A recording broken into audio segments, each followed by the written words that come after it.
Sepenem yerde kaldım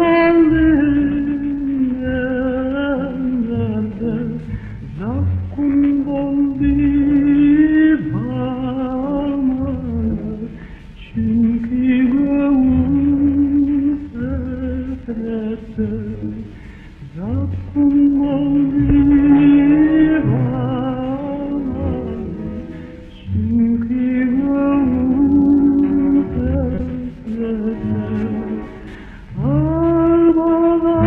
armaların ağlı men garibim